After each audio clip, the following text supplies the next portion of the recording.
Jack Merritt, a former military engineer, inherits 200 acres of ancestral land in Blue Ridge. Laura McKinney, a ruthless HOA president backed by a real estate conglomerate, illegally builds 96 luxury homes on his property for Riverbend Estates, using forged documents and threats. Jack, anticipating their moves, meticulously gathers evidence photos, videos, and a damning audio of McKinney's fraud. The tranquility of Blue Ridge, a sanctuary of rolling hills and ancient forests, was shattered by the brutal cacophony of bulldozers and heavy trucks. This was the hallowed ground of the Merritt family for generations, a 200-acre inheritance from Jack's late father, infused with the scent of ancient oaks and the murmur of clear streams. For Jack Merritt, a former military engineer, it wasn't merely property, it was his lineage, a sacred trust, a promise of honor he was sworn to protect. Yet, that sacred promise was now under siege, threatened by an adversary more formidable than any combatant he'd faced. Laura McKinney, the newly installed ice-veined president of the local Home Owners Association HOA. McKinney was the ruthlessly polished face of a colossal real estate conglomerate.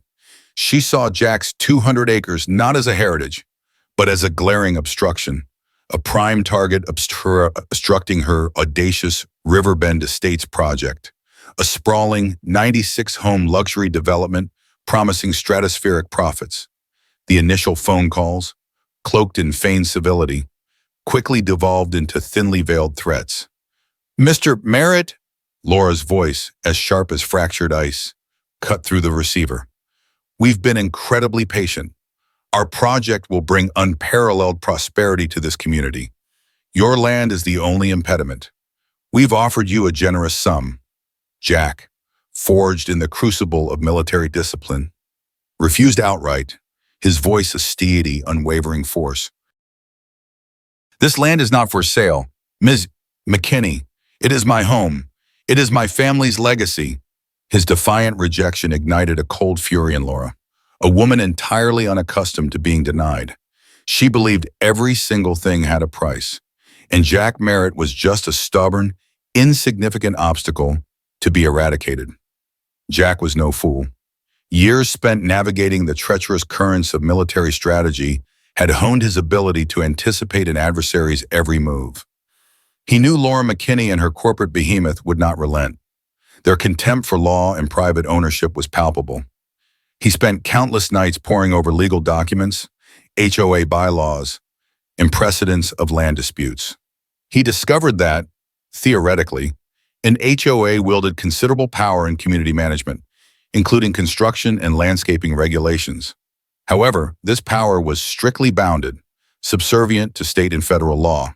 An HOA could not simply seize private property without consent or proper eminent domain procedures, which were reserved for public use and required just compensation. Illegally building on someone else's land constituted trespass and could lead to demolition and hefty damages.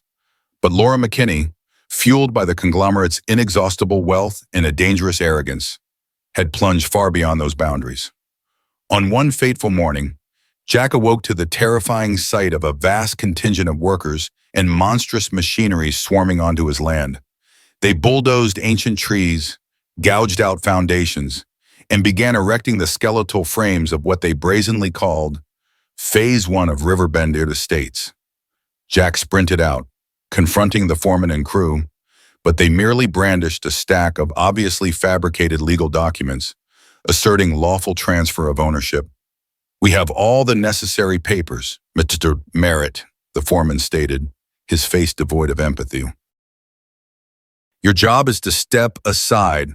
A primal rage surged through Jack, a raw, visceral instinct to unleash fury. He could have fought them, used force, but his military training screamed otherwise. Head-on collision wasn't his strategy. He needed a plan. He retreated, his eyes scanning, observing their every move, meticulously documenting everything with his phone and camera. He photographed the fraudulent signage, the trespassing vehicles, every single misplaced brick. He recorded the foreman's arrogant declarations and the blatant lies about the legal paperwork. Jack understood that evidence was his most potent weapon. He had silently, meticulously prepared for a war not of bullets, but of legal precision. A war where his overconfident adversaries would, in their blind self-assurance, construct their own elaborate trap. He allowed them to build, confident that every house rising on his land was a fresh mark, an undeniable testament to their transgression, and every brick laid down a bullet they fired into their own collective foot. The construction surged forward with relentless, brutal efficiency. Jack watched from the periphery, his inherited homestead now a mere island surrounded by a rising tide of concrete and timber. The initial shock of the invasion had settled into a cold, calculated anger. He moved with a purpose that belied his outward calm, transforming his grief into an almost surgical precision. Every day, before dawn, he would emerge, a phantom figure moving through the pre-dawn mist, documenting the workers, their schedules, the deliveries, the architectural plans tacked to makeshift boards, and even the disposal of construction waste. He noted the constant stream of expensive SUVs belonging to McKinney's corporate team, arriving daily to oversee the rapid progress, their confident smiles a constant prickle to his resolve. His quiet observations were more than just a personal record. They were meticulously compiled data points for the intricate legal snare he was weaving. He converted a dusty old shed on the edge of his property into a clandestine war room, equipped with a laptop, external hard drives, and a network of hidden cameras strategically placed on his property line. These cameras, small and unobtrusive, captured clear, time-stamped footage of every truck that crossed his boundary, every worker who stepped onto his ancestral soil, every new section of foundation poured. He began building a digital fortress of undeniable facts. Each image and video clip a brick in the wall he intended to build around Laura McKinney and her audacious enterprise. The impact on Jack was profound. The tranquil solitude he cherished was replaced by the incessant drone of machinery, the shouts of foremen, and the blare of reversing beepers. His once peaceful mornings, spent sipping coffee on his porch overlooking untouched wilderness, were now punctuated by the grating sound of excavators tearing into the earth. Sleep became a luxury, his mind constantly replaying scenarios, anticipating their next move, fine-tuning his counter-strategy. Yet, this relentless assault didn't break him. It sharpened him. It fueled his resolve, honing his instincts as a strategist. He looked at the burgeoning construction not with despair, but with the cold satisfaction of a hunter watching his prey confidently walk into a meticulously laid trap. The local community, initially hesitant to take sides, began to feel the ripple effects. Some residents, swayed by the HOA's promises of increased property values and modern development, cautiously supported McKinney, seeing Jack as an eccentric recluse holding back progress. Others, particularly the older generation who remembered his father, whispered about injustice and the blatant disregard for Jack's rights. But fear of the powerful HOA and the vast financial resources of McKinney's corporation kept most voices muted. Laura McKinney, riding high on her perceived victory, hosted ostentatious press conferences, showcasing glossy renderings of the future Riverbend estates, promising luxury and prosperity. She openly mocked Jack in local newspaper articles, dismissing him as a bitter recluse obstructing progress, and his claims as baseless grievances of a man stuck in the past. Jack's lawyer, an astute but cautious legal mind named David Chen, was initially skeptical.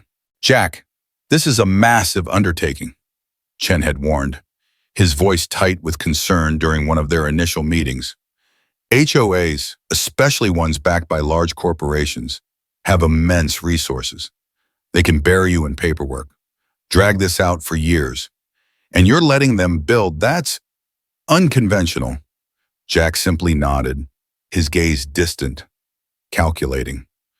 "Just prepare the legal groundwork. David, the deeper they dig their hole, the harder they'll fall.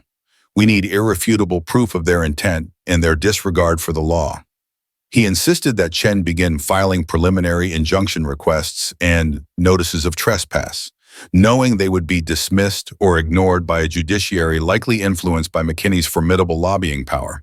But serving as crucial markers of his intent and a formal record of their illegal actions, every dismissed injunction became another piece of evidence, demonstrating the brazenness of McKinney's operation and her belief in her own impunity.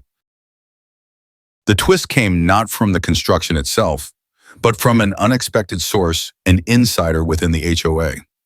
Jack had always suspected that McKinney's absolute control over the HOA was too perfect, too tightly sealed. There had to be a crack. One rainy evening, a burner phone Jack had acquired buzzed with an anonymous text. It was short, cryptic, meeting Tuesday, 7 p.m., HOA Community Hall. Audio recording device advised. They're discussing legal strategy for Merritt land. Look for the service entrance. Jack knew immediately this was his chance. The source, as he would later discover, was a disgruntled HOA board member, disillusioned by McKinney's authoritarian tactics and outright illegal directives, and terrified of the personal legal exposure they faced if McKinney's scheme collapsed. This person, a quiet, unassuming individual who had witnessed McKinney's deceit firsthand, wanted out before it was too late. Disguised and carrying a high-fidelity miniature recorder, Jack slipped into the HOA community hall through the service entrance, just as the anonymous text had instructed. He found a small, dusty storage room adjacent to the main meeting hall, where a loose vent led directly into the large room. The voices inside were muffled at first, but with careful positioning, he could hear every word. It was a private, unscheduled meeting. Only McKinney and her closest corporate legal advisors were present. They were not discussing legal strategy as much as they were discussing the fabrication of legal strategy.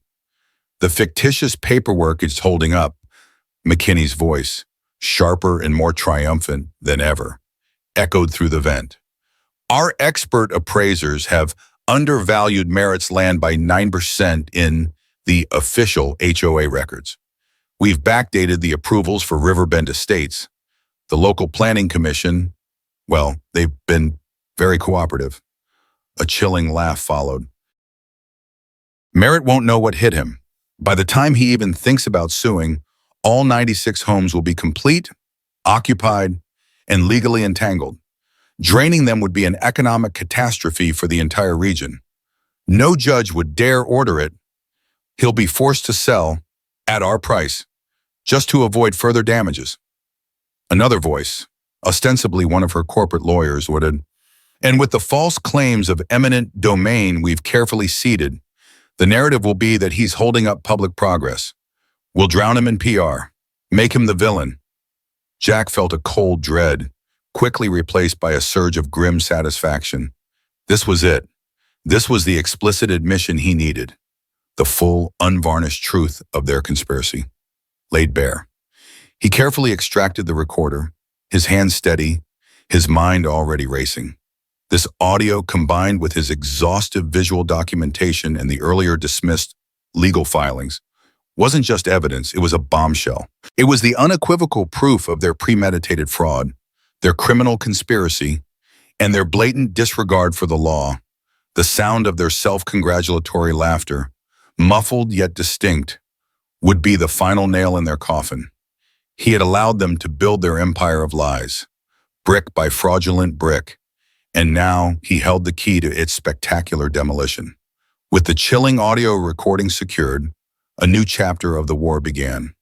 The passive observational phase was over. Now it was time to move. With the precision of a seasoned sniper and the calculated fury of a storm, Jack arranged a meeting with David Chen, his lawyer, at a discreet, out-of-the-way cafe nestled on the outskirts of the next town over, a place far from the prying eyes of the ever-present McKinney operatives who seemed to infest every corner of Blue Ridge. The air in the small, unassuming booth crackled with an unspoken tension, the clatter of ceramic cups and hushed conversations around them fading into an indistinct hum. Jack, his face a mask of calm determination, pushed the small, unassuming digital recorder across the table. Beside it, he laid out a meticulously organized, thick binder filled with photographs, time-stamped video stills, and printed transcripts. "Listen to this. David," he said, his voice low, steady, a predator's calm before the strike. David, usually composed, even stoic, took the recorder. As the smug, triumphant voice of Laura McKinney filled the quiet space, detailing her web of deceit, the fictitious paperwork, the 90% undervaluation of Jack's land, the backdated approvals, the cooperative planning commission, the chilling confidence that Jack would be forced to sell at our price once all 96 homes were built. David's face underwent a profound transformation. His eyes widened, his jaw clenched, and a vein pulsed visibly in his temple. He sat utterly still, absorbing every damning word, every chilling laugh. When the recording finally clicked off, the silence that followed was deafening, punctuated only by David's ragged breath. This is extraordinary. Jack, Chen finally whispered, his voice thick with a mix of awe and righteous fury. He ran a trembling hand through his thinning hair. Premeditated fraud, conspiracy to commit trespass on an industrial scale, intentional misrepresentation of legal documents, and the brazenness to discuss it so openly, with witnesses believing themselves untouchable. This changes everything. His eyes, usually sharp but cautious, now burned with a new, fierce light. This isn't just a land dispute anymore. Jack, this is a criminal conspiracy, a deliberate assault on property rights, on justice itself. We can expose them. We can dismantle them.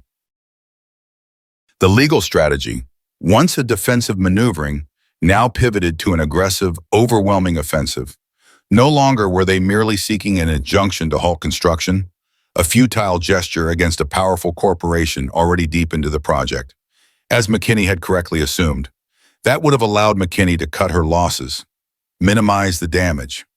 Jack's plan, a cold, hard distillation of military strategy, demanded far greater stakes. "We let them finish. David," Jack stated, his gaze unblinking. "Every single one of those 96 houses, every foundation poured, every wall erected, every roof shingled, let them invest every last dime, every last drop of sweat, every last shred of their arrogance. Let them believe they've won." David's initial reaction was a flicker of disbelief, then dawning comprehension. "You want them to dig their own grave," he murmured, a grim smile touching his lips. "The deeper they go, the harder they fall. The more they build, the more they stand to lose. The financial exposure." He trailed off, the implications staggering. Every one of those houses, from the foundation to the final shingle, was being built on stolen land, a tangible monument to McKinney's hubris. By allowing the project to reach completion, the financial liability for the corporation would skyrocket, making the eventual judgment against them not just painful, but potentially catastrophic. This was the ultimate legal leverage, a perfectly calibrated trap, turning their biggest investment into their greatest weakness. "Precisely," Jack confirmed, a ghost of a smile playing on his lips. "When the time comes, the cost of dismantling that entire development or buying out my land at an astronomical premium will be their undoing. No judge would dare order the demolition of 96 occupied homes unless the evidence of fraud was absolutely undeniable and the alternative settlement was equally devastating." And thanks to this recording and everything else we've gathered, we will have that undeniable evidence. As David Chen began meticulously assembling the comprehensive lawsuit, a tremor of unease began to ripple through Blue Ridge. The whispers, initially dismissed as idle gossip, grew louder, more insistent. Lawyers, real estate agents, contractors involved in the Riverbend Estates project, and even some members of the HOA began to feel a distinct shift in the wind. The smug confidence that had radiated from Laura McKinney and her corporation, a seemingly impenetrable aura of invincibility, started to show its first hairline cracks. McKinney's carefully orchestrated PR campaign, which had relentlessly painted Jack as an eccentric recluse, obstructing progress in his claims as baseless grievances of a man stuck in the past, suddenly rang hollow for those who had heard vague, unsettling rumors of Jack's mounting evidence. The town's once unquestioning faith in the powerful HOA and the vast financial resources of McKinney's corporation began to erode, replaced by a growing sense of suspicion. Internally within the HOA, the previously silent undercurrent of dissent began to surface. Board members who had reluctantly, fearfully, followed McKinney's lead now found themselves plagued by anxiety, the prospect of their own legal liabilities. Should McKinney's house of cards collapse, loomed large. Whispers of a possible class action lawsuit from disgruntled homeowners who might unknowingly buy into a legally compromised development sent shivers down their spines. They started to question McKinney's authoritarian methods, demanding to see the original property transfer documents that had been so conveniently unavailable. Always tied up in legal departments, Laura McKinney, sensing the subtle shift in the atmosphere, became increasingly paranoid. Her charming, composed facade began to fray at the edges. She barked orders, demanding absolute loyalty, threatening anyone who dared to question her. Anyone found leaking information will face the full force of this corporation's legal team, she'd shriek during increasingly tense HOA meetings, her voice thin and reedy. She ordered everyone to sign new, ironclad non-disclosure agreements, even threatening to sue anyone who spoke out or even thought about speaking out. She became a prisoner of her own paranoia, convinced that Jack had some hidden ace up his sleeve, but unable to pinpoint it. The very success of the Riverbend Estates project, its rapid, highly visible construction, became a double-edged sword for McKinney. The gleaming new homes, once symbols of her triumph, were now becoming towering monuments to her potential downfall. Each completed roofline, each manicured lawn, was a testament to the colossal financial investment now at risk. The more complete this project became, the more devastating the consequences of its legal invalidation. One rainy evening, as twilight bled into oppressive darkness, Jack's burner phone, the one he used only for clandestine communications, buzzed with an anonymous call. The voice on the other end was the disgruntled HOA board member, their voice trembling with a potent cocktail of fear and urgent desperation. "McKinney knows Mr. Merritt," the informant whispered, each word a desperate plea for speed. "She suspects you have something big. She's trying to consolidate power, destroy records. She's ordered everyone to sign non-disclosure agreements, even threatening to sue anyone who speaks out, including me. But I'm not going down with her." The informant paused, a shaky breath audible through the line. I've managed to get copies of some of the original, unaltered HOA meeting minutes. They clearly show her overriding objections, fabricating votes, pushing through agendas without proper procedure. This isn't just about your land. Merritt, she's been doing this to everyone. The fear in the caller's voice was palpable, but beneath it, a sliver of righteous defiance shone through. "I'll leave them for you, exactly where we met last time. The old oak, near the forgotten path. After midnight, don't be late." This new batch of documents was another goldmine, a devastating blow to McKinney's carefully constructed legal fiction. They weren't just evidence of fraud related to Jack's land. They exposed a broader, systemic pattern of corruption within the HOA, a direct abuse of power that affected every single home lawsuit under McKinney's iron fist.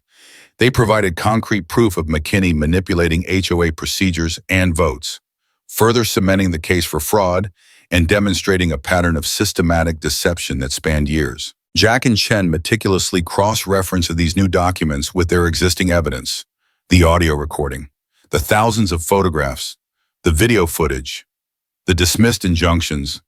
The puzzle pieces were falling into place with terrifying precision, revealing a vast, intricate web of corporate malfeasance and personal corruption that stretched far beyond the confines of Jack's 200 acres.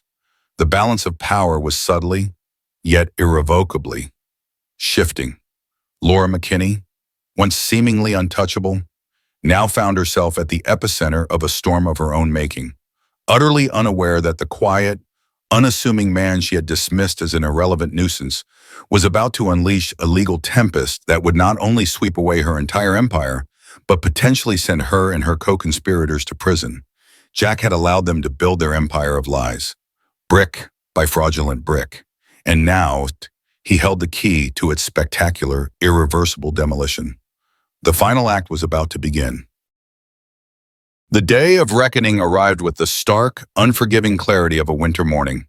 A biting wind swept through the valleys of Blue Ridge, carrying with it not the scent of pine and damp earth, but the faint, unsettling aroma of fresh concrete and newly cut timber. The Riverbend Estates project, a sprawling monument to audacious greed and breathtaking deception, now stood complete.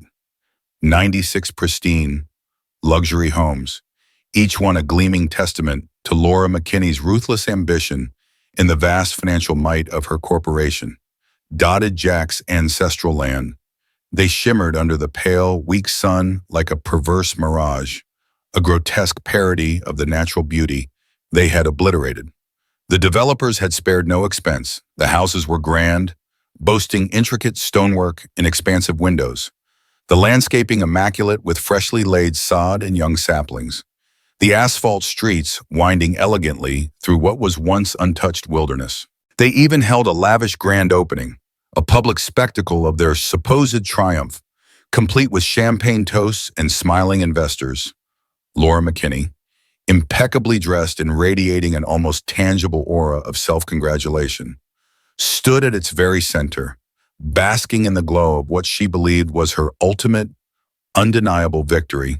She had no idea the very foundations of her empire, built on lies and stolen earth, were about to crumble beneath her feet. The lawsuit, when it finally hit, was not a whisper, not a tremor, but a deafening roar that reverberated through the legal community and beyond. David Chen, Jack's lawyer, now transformed into a relentless legal warrior, filed a motion that was a masterpiece of strategic litigation. It wasn't just a claim for damages. It was a multi-pronged assault, a demand for immediate repossession of the 200 acres, an injunction for the mandatory, irrevocable removal of all 96 structures built upon it, and a scathing, meticulously detailed indictment of corporate fraud, criminal conspiracy, and egregious trespass. The filing cited hundreds of pages of irrefutable evidence, each document meticulously gathered by Jack, each a testament to McKinney's brazen impunity. The core of the case was the chilling audio recording of McKinney's conspiratorial meeting, played for a hushed courtroom where even the rustle of papers seemed like a violation of the solemn silence. Her voice, arrogant and chillingly clear, laid bare the entire deceitful blueprint. The hidden camera footage, capturing construction crews knowingly violating Jack's established property lines and continuing their work even after receiving formal notices of trespass, provided undeniable visual proof of their deliberate malfeasance. The unaltered HOA minutes, painstakingly obtained by the anonymous insider, meticulously detailed how McKinney had systematically circumvented established protocols, fabricated votes, and coerced board members into rubber stamping her illegal directives. Every piece of evidence interlocked, forming an unassailable narrative of calculated villainy.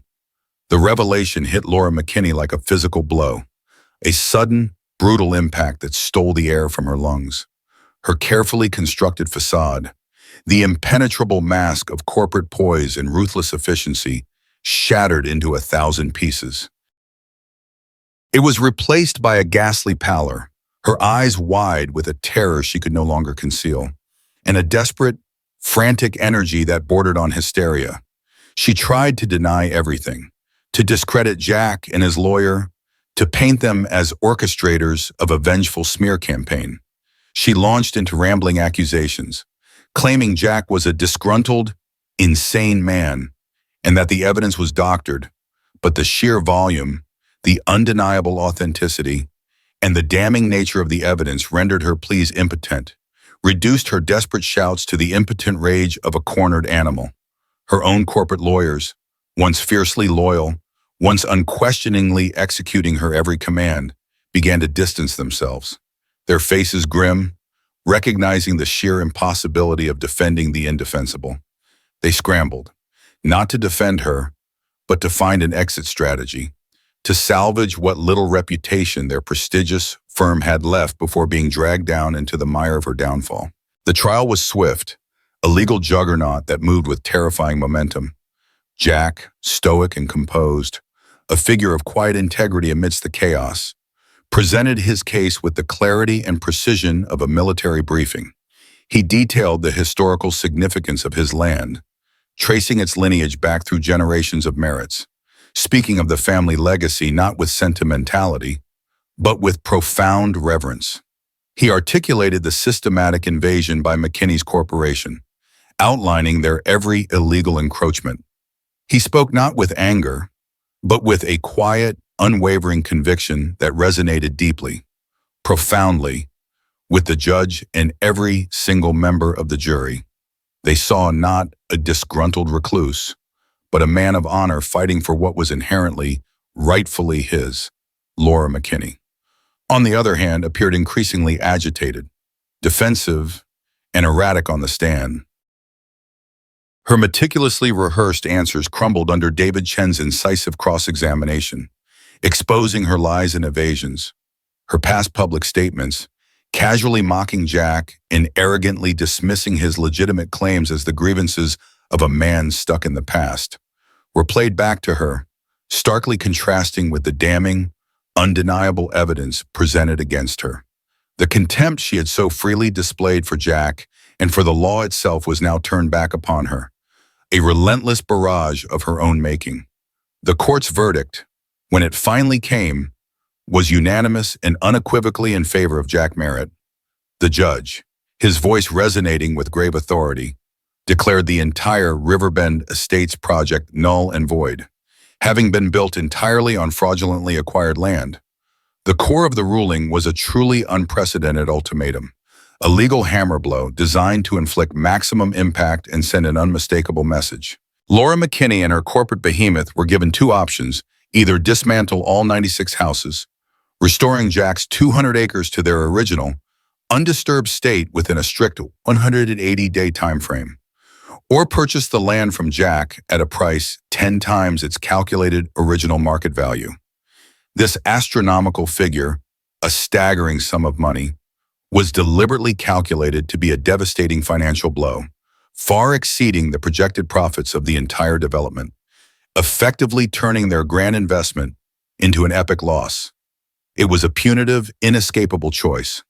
The ruling sent shockwaves not just through the local community, but reverberated across the entire real estate industry nationwide.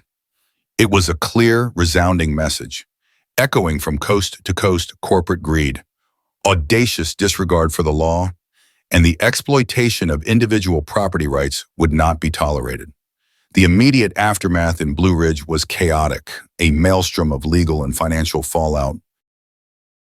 Homeowners who had innocently purchased homes in Riverbend Estates were utterly devastated, their dreams of a new life shattered, their investments in jeopardy.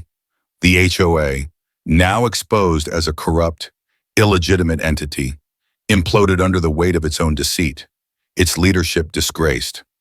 Laura McKinney's career was not merely damaged, it was utterly destroyed, reduced to ashes. She faced multiple, crushing civil lawsuits from the defrauded homeowners, each one seeking compensation for the homes they had bought in good faith on illegally acquired land, and, perhaps most damningly, the district attorney's office, emboldened by the comprehensive evidence presented in Jack's civil case, publicly announced an aggressive investigation into potential criminal charges for fraud, conspiracy, and racketeering. The powerful corporation that had once backed her, desperate to salvage its rapidly eroding reputation and avoid further legal entanglements, publicly disavowed her with chilling swiftness, issuing a terse statement condemning her rogue actions and promising full cooperation with all authorities, effectively throwing her to the wolves. Jack Merritt watched it all unfold with a quiet, profound sense of justice, a peace that settled deep within his soul. He wasn't gloating. There was no outward display of triumph, but there was a deep, satisfying calm. The land, his family's legacy, his connection to generations past, was safe. The victory wasn't just his. It was a resounding victory for integrity, for the individual standing firm against overwhelming corporate power, a beacon of hope for anyone facing similar injustices.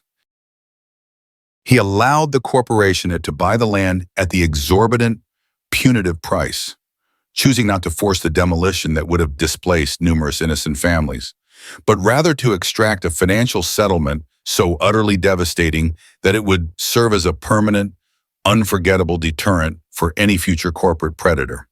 The funds, more than he could ever spend in a lifetime, he quietly, purposefully earmarked for the establishment of a foundation dedicated to protecting ancestral lands from corporate encroachment, and to providing crucial legal aid for individuals and communities facing similar battles against powerful, unscrupulous entities.